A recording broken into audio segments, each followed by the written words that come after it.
نه گندم نصیب آدم فریب نام تو را خورد. از بیشمار نامهای شهیدانت هابیل را که نام نخستین بود دیگر این روزها به یاد نمی آوری. هابیل نام دیگر من بود. یوسف برادرم نیز تنها به جرم نام تو چندین هزار سال زندانی عزیز زلیخا بود. بتات الهه ها و پیکر تمام خدایان را صورتگران به نام تو تصویر می کنند.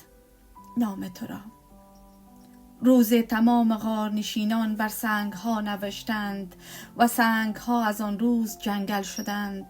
امروز هم از کیمیای نام تو این واژه های خام در دست های خسته من شیر می شوند. من در ادای نام تو دام می زنم. شیرم حرام باد اگر روز تا بودم جز با تنین نام تو شیر سرودم. نام تو نام مجنون، نام تو بی ستون، نام تو نام دیگر شیرین، نام تو هند، نام تو چین است و شاعران عاشق در عهد جهالت ویرانه های نام تو را می گریستند. نام تو نام دیگر لیلی، نام تو نام دیگر سلماست، نام تو نام احرام، نام تو باغ‌های معلق، نام تو فتح قیصر و کسری است. نام تو راز نوشته بر پر پروانه هاست. گلها همه به نام تو محشورند.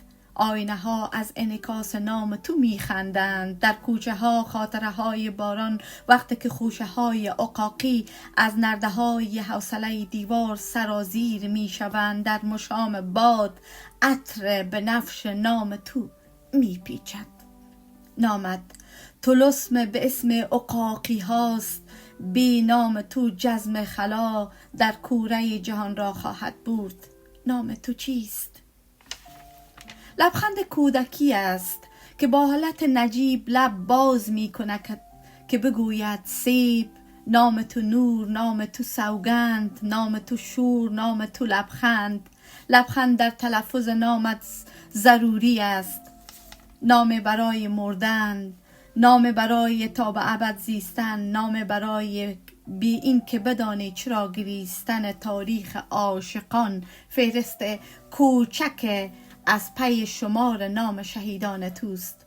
پیامبران به نام تو سوگند خورده اند و شاعران گمنام تنها به جرم بردن نام تو مرده اند. زیرا که نام کوچک تو شهر هزاران نام